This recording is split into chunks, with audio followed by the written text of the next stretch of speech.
महाराष्ट्रातील एकही मूल वाचणार नाही. ज्या लोकांच्या घरात मुलं आहेत त्यांची झोप उडवणारी एक धक्कादायक बातमी समोर आली आहे. कारण एक असा विचित्र व्हायरस पसरलाय की ज्यानं अक्षरशः मंत्रिमंडळाची झोप उडाली आहे. 7 वर्षापूर्वी कोरोना आला होता तेव्हा त्यांनी जो हाहाकार उडवला तो सगळ्यांनी पाहिला. पण आता जो व्हायरस आलाय त्यांनी टार्गेट केलंय लहान मुलांना ज्यांचं वय कमी असतं. आता या व्हायरसची बातमी टीव्हीला लावली होती.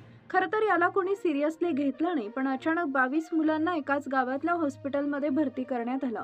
लक्षणं नव्हती, ताप, सुस्ती येणं, उलटी. डॉक्टरांना वाटलं साधा संसर्गजन्य ताप असेल.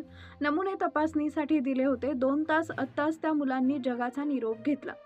होय, ही घटना एका गावातच नाही तर महाराष्ट्रातील 4 जिल्ह्यात 16 ठिकाणी घडली आणि ज्यामुळे अखेर मुख्यमंत्र्यांनी तो निर्णय घेतला.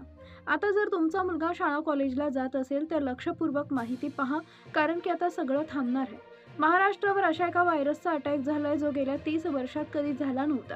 खरं तर ही बातमी लहान मुलांच्या संदर्भात आहे. त्यामुळं आता हा व्हायरसचा प्रसार एका रात्रीत इतका वाढलाय की कोरोनाच्या दुपटीनं वाढलाय. त्यामुळे महाराष्ट्रातील जी कामं असतील, ज्या गोष्टी असतील त्यांच्यावर आता परिणाम होणार आहे आणि त्यामुळं सरकारनं एक महत्त्वाचा निर्णय घेतलाय. लॉकडाऊनची परिस्थिती आता होणार की काय अशी चर्चा होत असताना 36 जिल्ह्यांपैकी 20 जिल्ह्यांमध्ये एक विशेष अशी नियमावली आता लागू होणार आहे. तुम्ही जर आता कुठे कामाला जात असाल, तुमचा मुलगा शाळेत जात असेल किंवा तुमच्या घरात मुलगा जरी असेल तरी हे नियम लक्षपूर्वक पहा. गेल्या 48 तासात सगळं सुरळीत होतं, पण एक घटना समोर आली. त्यामध्ये 22 मुलांचा तिथं मृत्यू झाला. त्यानंतर दुसऱ्या एका जिल्ह्यात आणखी 2 मुलं. अशा 4 ते 5 जिल्ह्यांमध्ये आता यांनी पाय पसरायला सुरुवात केली आहे. त्यामुळे या बातमीला हलक्यात घेऊ नका.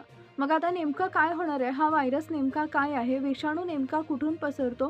कोरोनापेक्षा दुप्पट वेगाने हा कसा काय पसरू लागलाय? याची लक्षणं काय असतात आणि जर याची लक्षणं दिसली तर ताबडतोब काय करायचं? मुख्यमंत्र्यांनी सर्व जिल्ह्यांसाठी काही नवीन नियम लागू केलेत. लॉकडाऊनची परिस्थिती कुठे होणार? चला जाणून घेऊया संपूर्ण सविस्तर रिपोर्ट. महाराष्ट्राला सर्वात मोठा धोका. 300 वर्षात आलं नव्हतं इतकं मोठं संकट अचानक दारात येऊन ठेपलंय. आता राज्यातील लहान मुलांसाठी हे सगळं काही थांबणार. महाराष्ट्रातील प्रत्येक कुटुंबाचा सर्वात सुरळीत काळजीचा काळ होता.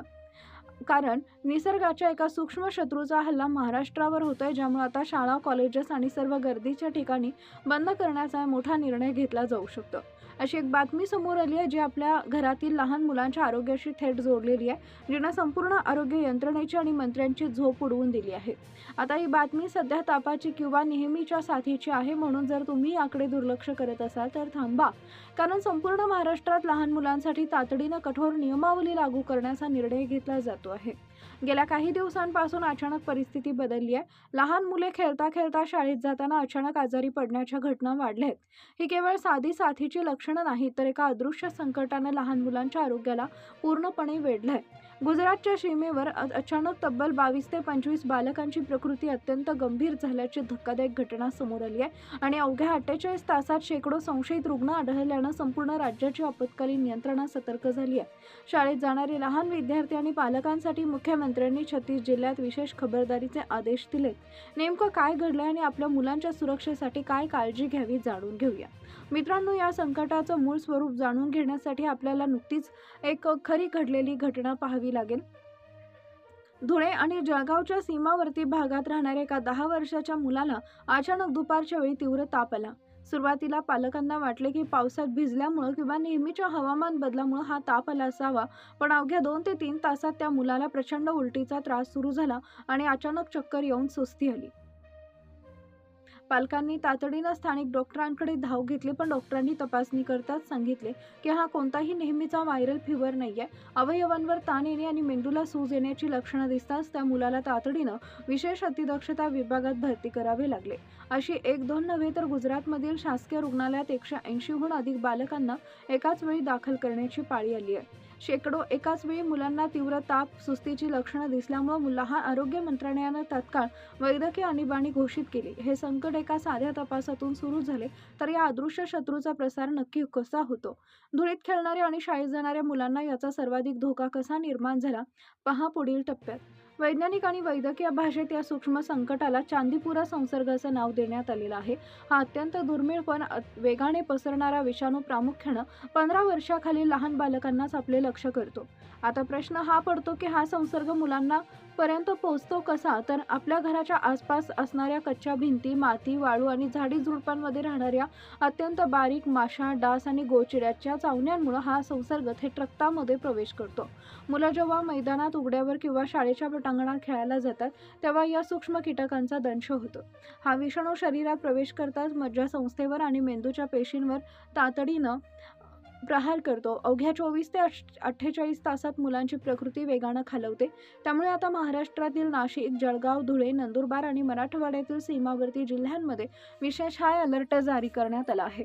आता कदाचित तुम्हाला असं वाटेल की यानं फारसं काही होत नसेल, पण याची तीव्रता समजून घ्यायची असेल तर आपल्याला 2003 ची परिस्थिती समजून घ्यावी लागेल. आता ती परिस्थिती जर तुम्हाला समजली तर तुम्ही याच्यातून काळजी घेऊ शकता.